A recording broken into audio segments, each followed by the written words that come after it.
নমস্কাৰ। আমাৰ জীৱনৰ মানুহৰ পিতৃ মাতৃকে হওক আৰু ল'ৰা ছোৱালীসকলৰ এটি ডাঙৰ বোজা এটা আছে। প্ৰাপ্তবয়স্ক হোৱাৰ লগে লগে সেই ল'ৰাই বা ছোৱালীসকলৰ বিবাহ যদি বিলম্ব হয়, বিবাহ যদি ভাঙি যায়, নতুবা অনেক বয়স হৈছে তেখেতসকলৰ বিয়াৰ কোনো যা চলোৱা নাই, তেতিয়া বিশেষ এটা সমস্যাত আহি পৰে। পিতৃ মাতৃৰ লগতে পাত্ৰ পাত্ৰিকাৰলৈ এটা মানসিকভাৱে খুব দুৰ্বল অনুভৱ কৰে। গতিকে সেই বিষয়লৈ আপোনালোক ক'ব বিচাৰিছোঁ, এই মাহৰ 17 আগষ্ট শনিবাৰে শ্ৰী শ্ৰী মনসা দেৱীৰ পূজা।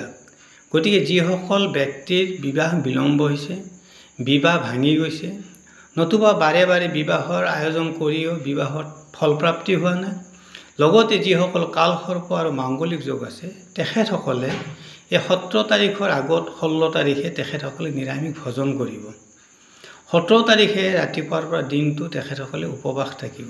উপবাস অন্তত তেখেতসকলৰ ওচৰত থকা মনসা মন্দিৰত মনসা দেৱীৰ কাৰণে সোণৰ নতুবা ৰূপৰ নতুবা তামৰ নতুবা লৌহৰ এহাল সৰ্প সাপ, লগতে দেৱীৰ বাবে শাৰী এখন, অলংকাৰৰ সৈতে সিন্দুৰ, ফণি, আইনা, আৰু লগতে সেই মন্দিৰত থকা ব্ৰাহ্মণৰ কাৰণে ভোজ্য এটা, ভোজনী এটা, বস্ত্ৰ এখন, দক্ষিণা এটা তাত আগবঢ়াব। লগতে মা মনসাৰ বাবে ৰঙা জবা ফুলৰ সম্ভৱলে 108টা আৰু নহ'লে যিকোনো সংখ্যাৰে মালা এডাল তেখেতক সংকল্প কৰিব।